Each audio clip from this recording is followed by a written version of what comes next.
História da arquitetura, arquitetura romana e arquitetura gótica. A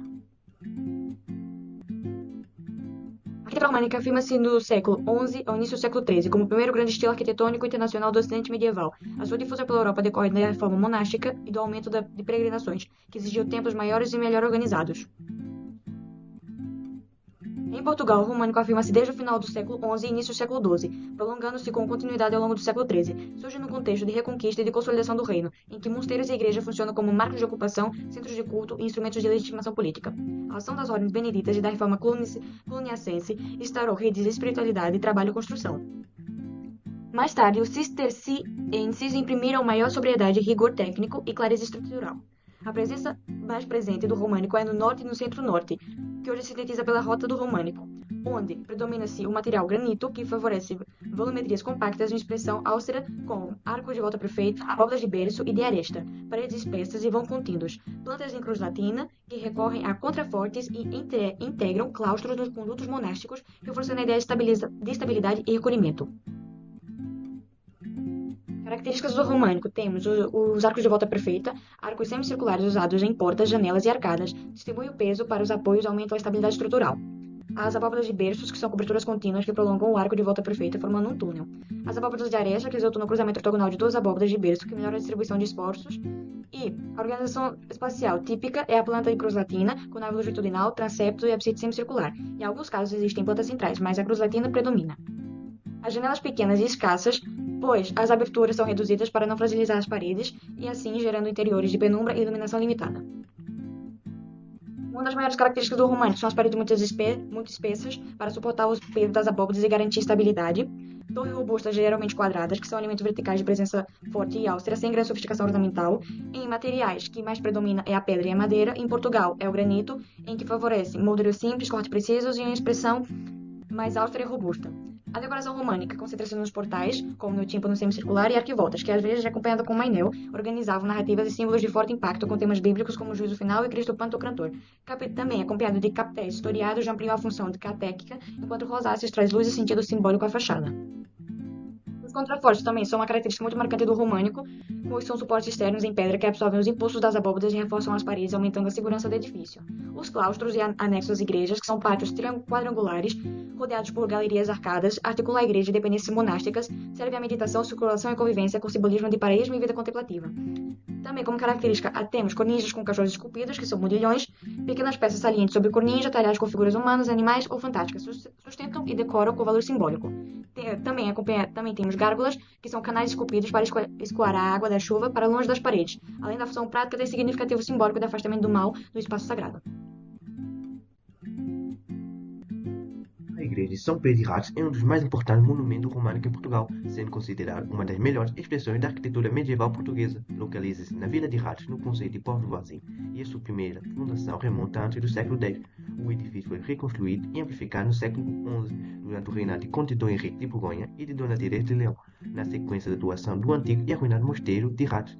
Ao longo dos séculos, a igreja foi alvo de várias intervenções, mantendo, no entanto, a sua forte identidade românica, visível na solidez da construção e na sobriedade decorativa.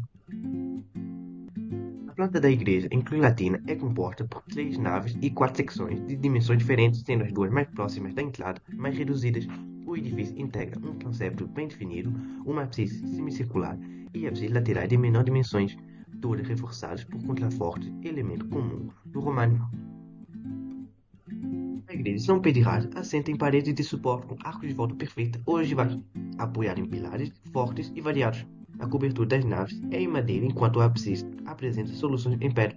A zona reta é coberta por abóbora de berço ogival e o fundo por uma abóbora em quarto de esfera. Na fachada principal, destaca-se o portal românico, composto por 5 arquivoltas apoiadas em colunas com capitéis ricamente decorados, onde surgem figuras humanas, criaturas míticas, sereias e máscaras. O tímpano apresenta a imagem de Cristo Pantocrator envolvido por um halo oval, acompanhado por representações de apóstolos e anjos, e acima do portal encontra-se uma rosácea. A fachada lateral sul possui um segundo portal com arquivoltas duplas, capitéis narrativos e um tímpano com águas em relevo. Os principais materiais utilizados são o granito, a madeira e o vidro. Observa-se ainda variações na planta e nos pilares, resultado da adaptação entre o modelo românico e o estilo beneditino português, bem como alguns desgastes da escultura em pedra que dificulta a leitura de certos pormenores decorativos.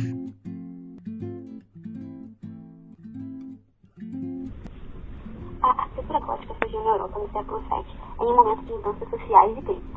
O crescimento das cidades, o crescimento da burguesia e a influência da igreja. Com esse desenvolvimento urbano surgiu edifícios religiosos mais altos e iluminados. A primeira grande obra desse estilo foi a Abadia de Saint-Denis, na França, que marcou o início do gótico. Suas construções se destacam pela verticalidade e pelo uso de elementos que tornam as igrejas mais longas.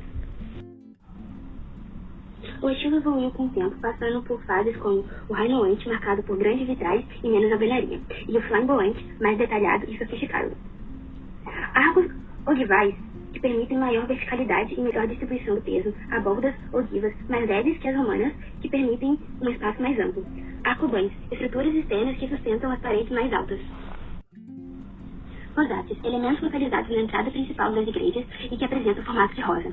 Planta em cruz latina, apresenta uma nave central que é a mais alta e naves laterais que ficam em paralelo à nave principal.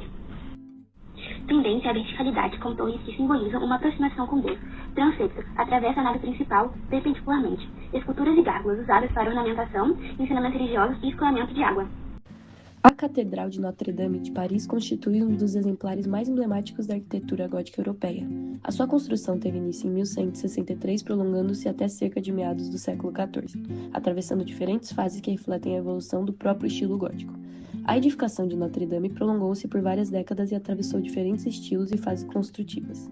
Desde 1163, quando realizou-se a construção do coro e ambulatórios, até os séculos XIII e XIV, quando ocorreu a ornamentação final, rosáceas nos transeptos, virados, esculturas adicionais, refinamentos decorativos e reforços estruturais, consolidando o edifício tal como concebemos hoje.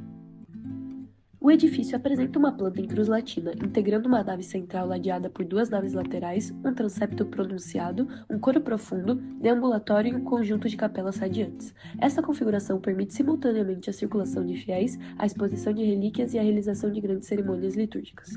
O interior da catedral mede cerca de 138 por 48 metros em planta. A altura da nave central atinge aproximadamente 35 metros até o teto da abóbada, e as torres da fachada ocidental alcançam cerca de 68 metros de altura. Essas dimensões traduzem não apenas a grandiosidade, mas a ambição técnica dos construtores em elevar o edifício a proporções monumentais, símbolo da fé e da importância social e espiritual da catedral. O interior é marcado por abóbadas de ogivas, cuja estrutura permite atingir alturas superiores a 30 metros na nave central. Os pilares, frequentemente compostos por colunelos adoçados, sustentam o conjunto das nervuras e acentuam o sentido ascensional do espaço. Notre-Dame foi uma das primeiras catedrais a utilizar arcobotantes em larga escala. Essas estruturas externas absorvem o impulso lateral das abóbadas e canalizam-no para os pilares exteriores, possibilitando a abertura de grandes janelas na nave e no coro. A evolução dos arcobotantes de Notre-Dame é amplamente destacada como uma obra-prima da engenharia medieval. As gárgulas e quimeras instaladas ao longo das fachadas cumprem funções práticas e decorativas, além de transmitirem simbolismos espirituais relacionados com a luta entre o bem e o mal. Muitas dessas estruturas visíveis hoje não fazem parte do corpo medieval original, mas foram adicionadas na restauração do século XIX, o que evidencia o que a catedral, tal como a vemos, mistura camadas históricas diferentes. Os transeptos norte e sul albergam rosáceas monumentais datadas dos séculos XIII e XIV. Estes vitrais são notáveis pela sua dimensão, composição cromática e estado de conservação, constituindo um dos maiores testemunhos da arte do vitral medieval. A fachada principal apresenta 3 portais esculpidos com cenas bíblicas, incluindo representações do juízo final e da vida da Virgem Maria. Acima dos portais encontra-se a Galeria dos Reis, composta por 28 estátuas de reis de Judá e Israel, e a famosa rosácea ocidental, considerada uma das mais importantes do gótico francês. Ao longo dos séculos, Notre-Dame sofreu degradações, modificações e negligências, especialmente durante períodos de crise. No século XIX, o arquiteto Eugène Emmanuel Viollet-le-Duc liderou um restauro ambicioso que procurou devolver à catedral o esplendor gótico e introduziu elementos neogóticos complementares. Em 15 de abril de 2019, um incêndio devastador destruiu a madeira do telhado e o pináculo do século XIX, danificando vigorosamente o edifício. Desde então, tem sido realizada uma enorme campanha de restauro e reconstrução, após intensos trabalhos de estabilização estabilização e reconstrução da cobertura e estrutura, foi anunciado que a catedral reabriria ao público em 2024, em grande parte recuperada.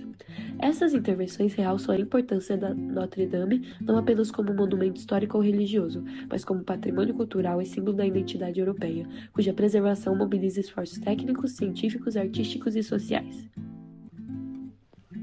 A comparação entre o românico e o gótico evidencia duas lógicas construtivas distintas.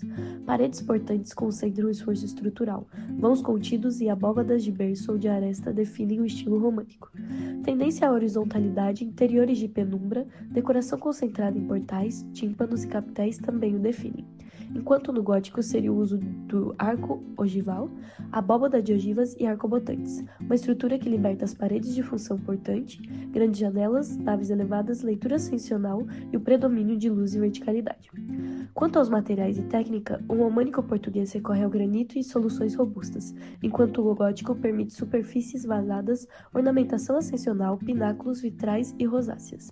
A igreja de São Pedro foi construída majoritariamente em pedra, com vãos reduzidos e sobriedade românica, enquanto Notre-Dame destaca-se a construção de ogivas, arcobotantes, vitrais, verticalidade e luminosidade gótica.